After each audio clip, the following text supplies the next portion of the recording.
வீட்டு வசதிக்கும் சரி, நிலவரியும் சரி, கரண்ட் பில்லும் சரி, தண்ணியும் சரி, எல்லாத்துக்கும் வரி நாங்க கொடுக்கிறோம். அந்த வரியில மிச்சப்பட்டதான் நீங்க கொடுங்க. புரிஞ்சுங்க மக்களே. கலைஞர் இருக்கிற வரைக்கும் நீங்க ஏழைகளா தான் இருப்பீங்க. வசதியா வாழ முடியும். அதனாலதான் நான் சொன்னேன், வறுமையும் ஊழலையும் ஒழிப்பேன் 2005 சொல்லிட்டு. ஏன்னா நம்மளை போல ஏழைகளுக்கு ஊழல் தேவை இல்லை. ஊழல் இருக்கிறதுனாலதான் வறுமை அதிகமாகுது. வறுமை இருக்கதான் கலைஞர் என்ன பண்றாரு, நான் அதை செய்றேன், இதை செய்றேன், நான் டிவி கொடுக்குறேன். எப்படி டிவி கொடுக்கிறாருங்கிற முதல்ல நீங்க பாத்துக்கிற மக்களை. ஒரு டிவியோட விலை அவர் சொல்றாரு 2300 2500 இருக்கட்டும். இந்த டிவி இலவசமா உங்ககிட்ட கொடுத்துறாரு. ஒரு 3 லட்சம் டிவிங்கிறாரு. அப்புறம் ஒரு 5 லட்சம் ஒன்று கொடுக்குறாருன்னு வச்சுக்கோ. ஒரு குடும்பத்துக்கு ஒன்று அப்படின்னு சொல்லும் பொழுது டிவி தான் இலவசம். நீங்களா கலைஞரோட உள்ளதை பார்த்தியா? ஆனா டிவி யாரோடைய பணம்? உங்களுடைய பணம். உங்களுடைய வரி பணத்தை எடுத்து உங்களுக்கு கொடுத்துட்டு உங்ககிட்ட கேபிள் டிவி காசை வாங்கிக்கிறார். 100 ரூபா 120 ரூபா கொடு. ஆக யார் புத்திசாலி கொள்ளையடிப்பதில்? கலைஞர் அவர்கள், நீங்க கிடையாது மக்கள். ஏன்னா அவர் அப்படித்தான் ஏமாத்தி இன்னைக்கு வரைக்கும் பழகிட்டு விட்டார். இந்த தேர்தல் நேரத்தில் வேணுமா கேபிள் டிவி இலவசம். திரும்ப ஒரு கோர்ட்ல கேஸை போட்டு தேர்தல் முடிஞ்ச உடனே ஒரு கேஸை போட்டு நிறுத்திடுவார். அது வரைக்கும் சும்மா ஒரு 10 நாளை, அது கூட பொறுக்க மாட்டார். 10 நாளைக்கு விடுறாருன்னு எனக்கு தெரியாது. ஏனென்றால் கலைஞருடைய வழிமத்திரம் ஒன்வே டிராபிக், ஒரு வழி பாதை தான், போகும் திரும்பாது. பணம் வந்துகிட்டு இருக்கு. இதை நான் சொல்லல, புரட்சி தலைவர் எம்ஜிஆர் அவர்களை சொல்லியிருக்கார். கலைஞர் போடுற திட்டங்கள் எல்லாம் மக்களுக்கு போய் சேருகிற மாதிரி இருக்கும். ஆனால் கடைசியில் தன் குடும்பத்துக்கு தான் வந்து சேரும். என்னது? கடைசியில் தன் குடும்பத்துக்கு தான் வந்து சேரும். அப்படிதான் அவர் போடுறார். அவர் சொல்றார், என்னுடைய ட்ரஸ்ட்ல இருந்து நான் கொடுத்தேன். யார் சொல்றாரு? கலைஞர் சொல்றார். என்ன நீதான் பெரிய கொடை வள்ளல், நான் கொடை வள்ளல் இல்லையா அப்படின்னு சொல்றாரு. என்னைய பார்த்து நான் கேட்கிறேன், எப்ப இருந்து கொடுத்தீங்க? நீங்க இன்னைக்கு உங்களுடைய பிறந்த நாள் 87 வயசு. ஒரு 60 வருஷமாக நீங்க ஏதாவது பண்ணிருக்கீங்களா? கிடையாது. 2005க்கு அப்புறம் தான் நீங்களே பண்றீங்க. சன் டிவி பிரிச்ச உடனே, பங்கு பிரிச்சு கொடுத்தோன்னு ஜாக நான் கொடுக்குறேன். அதுவும் மோகன்ராஜ் அவர்கள் சொன்னபடி உங்க கதைக்கு யாருங்க 50 லட்சம் ரூபா கொடுக்குறாங்க? நீங்களா 50 லட்சம் 70 லட்சம் 25 லட்சம் கணக்கு கட்டிருக்கா சொன்ன யாரு சொல்லுங்க? நீங்க கலைஞர் வச்சு 50 லட்ச ரூபா கதை கொடுப்பீங்களா? கொடுக்க மாட்டீங்க. ஆனா வித்து கொடுக்கிறாருல படத்தை போற, அதனால பரவாயில்லைங்க, நீங்க எவ்வளவு நாள் எடுத்துட்டு எனக்கு கொடுக்கறத கொடுங்க அப்படின்னு. அவர் அப்படித்தான் பார்த்தா கலைஞர் இன்னைக்கும் இளமையாக இருக்கிறார்களா? கலைஞரின் இளைஞன் அப்படின்னு ஒரு கதை எழுது. அது ஏன் பார்க்குறேன்னா பார்க்கல, நம்மளுக்கு தெரியும். அது மாவட்ட செயலாளர்ல இருந்து எல்லாருக்கும் டிக்கெட் வாங்கிக்கிறச்சு. யார் அதோட தயாரிப்பாளர்னா மார்டின் அன்கோங்கிறவர் தான் இன்னைக்கு ப்ரொடியூசர். ஏனென்றால் அந்த பிளாக் மணிலாம் ஒயிட்டா மாத்திரக்காக இவர் வச்சிருக்காரு. அவ்வளவுதான். இது நான் சொல்லல, பத்திரிகையிலே மற்றவர்களே போட்டு. ஏன் இதையெல்லாம் சொல்றேன் அப்படின்னா, கலைஞர் என்னைக்குமே கதை வசனத்தில் கெட்டிக்காருன்னு நீங்க நினைக்கிறீங்க. நான் அப்படியெல்லாம் நினைக்கிறது கிடையாது. ஏதோ அப்ப எழுதினார் ஒரு பராசக்தி, ஒரு மனோகரான், அதையே சொல்லிக்கிட்டு இன்னும் வண்டி ஓட்டிக்கிட்டே இருக்காரு.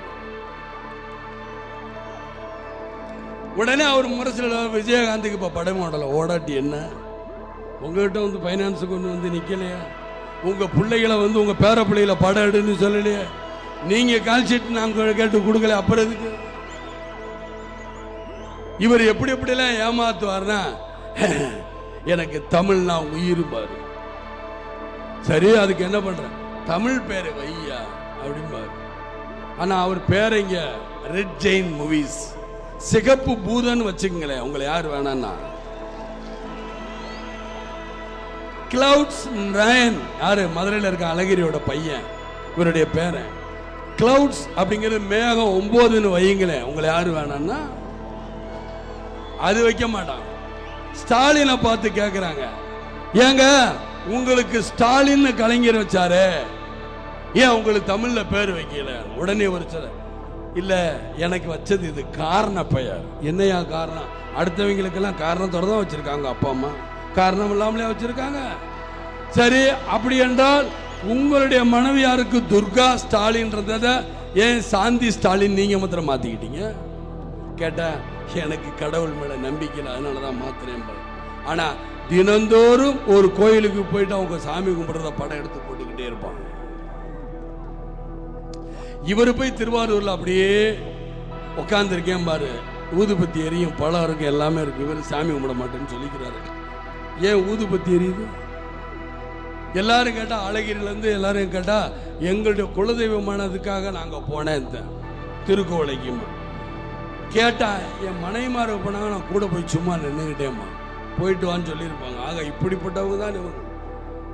காரண பெயர் மு.க. ஸ்டாலின் சொல்றாரு, கல்யாண மேடையிலேயே கலைஞர் ஒருத்தருக்கு தமிழ் பேர் வச்சார். நான் என்ன சொல்றேன், ஸ்டாலின் அவர்களே, உங்களுக்கு 50 வயசை தாண்டிடுச்சு, இப்ப பேரை மாத்திரம் என்ன தப்பா போச்சா? தமிழ் பேர் வைங்களேன். ஒருத்தர் அப்பாவுக்கு பேரை மாத்திக்கிட்டே இன்னைக்கு பேர் வச்சுக்கிட்டு இருக்கா தைரியமா. பேர் பெத்த அப்பாவுக்கு பேர் வச்சது யாராவது பார்த்துருக்கீங்கன்னா? ஒரு ஆள் வச்சுட்டு தைரியமா பேச, பெத்த பிள்ளைக்கு தானே உங்களுக்கு பேர் வைக்க சொல்றேன். இதுல என்ன தப்பு இருக்கு?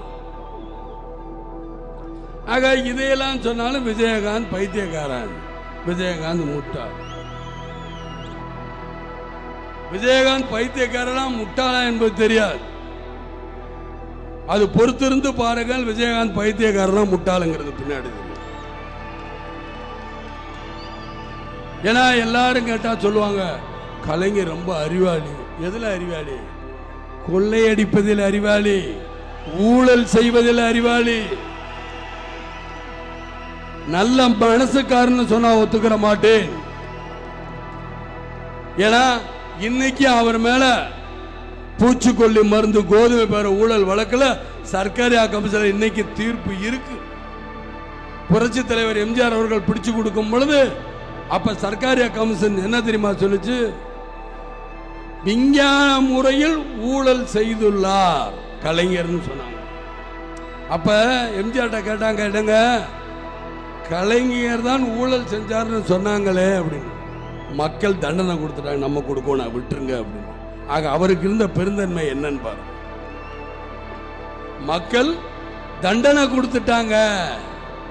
அதனால இவரு பார்த்தா போன ஆட்சியை பார்த்தியா, அந்த ஆட்சியை பார்த்தியா, நீ ஏப்பா அதுக்கு தானே மக்கள் தண்டனை கொடுத்துட்டாங்க, நீ ஆட்சியில் என்ன பண்றீங்கன்னா சொல்ல மாட்டேன். திசை திருப்புவார். அவங்கள பாரு, அவங்கள பாரு, அவங்கள பாரு. என்னதான் பண்றது? இதோட சேர்ந்த காங்கிரஸ் கட்சி சேர்ந்துருக்கு. என்ன பண்றது? அவங்களும் இதே மாதிரிதான். ஏன்பா ராஜா அதுல ஸ்பெக்ட்ரம் ஊழல் நடந்திருக்குன்னா பாரதிய ஜனதா ஆட்சி இருந்து எங்க பிஜேபி அதான் மூடு கட்டிட்டோம், நாங்க தான் ஓட்டு உங்களுக்கு தானே போட்டிருக்கேன், நீங்க சொல்லுங்கன்னா சொல்றது ஆளுக்கு சண்டை. நான் என்ன சொல்றேன், நான் ரொம்ப பேசல. 2G ஸ்பெக்ட்ரம் ஊழல்ங்கிறது யாருக்கும் இந்த செல்போன் இருக்குல்ல, அதோட ஊழல் தாங்க, யாருக்கு கொடுக்கறது தான். அந்த ஊழல் தான் ஒரு அதிகமா பண்ணிட்டாரு பிஜேபி பேர்ல. அப்பதான் ஆரம்ப கட்டம். இது நான் உங்களை மாதிரியும் பேப்பர்லையும் ரேடியோலையும் படிச்சு உண்மை. இன்னைக்கு வளர்ந்தது இவ்வளவு தூரத்துக்கு அப்புறம் என்ன வந்துச்சு?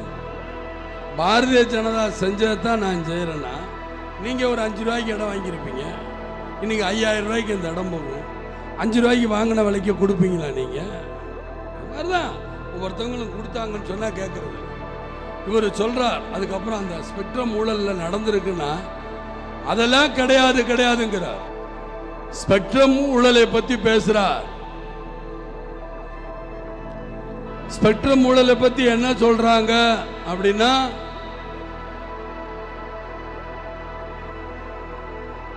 நாங்கள் நிரபராதிகள், இழப்பு தானே தவிர ஊழல் கிடையாது. ரைட், இழப்பு தான், ஊழல் எல்லாம் ஒத்துக்கிறேன். ராமாயணத்தை மாத்திரம் சொல்லுவீங்க, கோடிட்டு காட்டுவீங்க. சீதை தன்னை கற்புடையவள் சொல்லும் போது அவங்களே நெருப்பு வச்சு குதிச்சுக்கிட்டாங்க.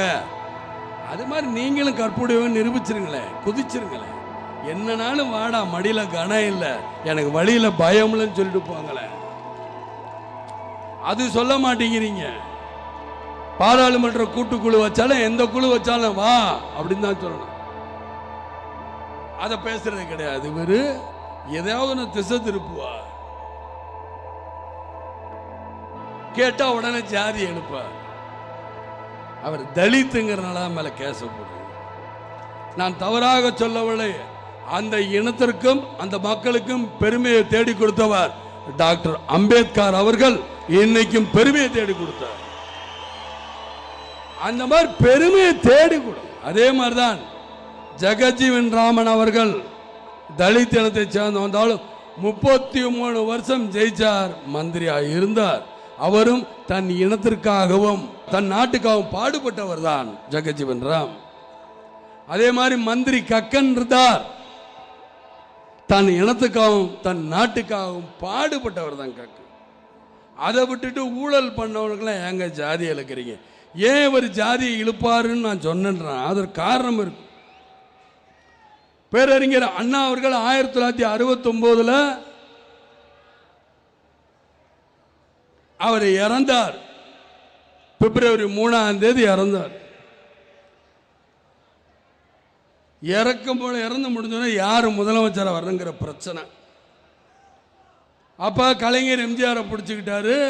ஒவ்வொரு கேட்டால் இல்லையம்மா இருப்பேன், ஏன்னா யாருக்கும் தெரியாதுல்ல இவர், அதனால இல்லைன்றவார். ஓஹோ, இவர் கலைஞர் அப்போ கூட இருந்தார். இந்த இருக்கிறவங்கெல்லாம் இருக்காங்க. என்கிட்ட ஒருத்தர் இருக்கார், அவைத்தலைவர்னு இருக்கார். அந்த பக்கம் நெடுஞ்செலி அண்ணன் செலின்னு இருக்கார். இங்கிட்டு சோ ராமசாமி இருக்காங்க. எல்லாருமே அந்த வயசில் கிட்டத்தட்ட அவரை ஒத்துருக்கிறவங்க தான். நான் அதையெல்லாம் சாட்சிக்கு இழுக்கல, இருந்தாலும் சொல்றேன். அப்ப சொல்ற நெடுஞ்செழியன் அவர்கள் மிகவும் உயர்வான ஜாதியை சேர்ந்த முதலியார் இனத்தை சேர்ந்தவர். அவருக்கு முதலமைச்சர் கொடுக்காதீங்க, நல்லா பார்த்துக்க. எங்க ஜாதியை கொண்டார், மிகவும் உயர்வான ஜாதிக்காரர் முதலியார்.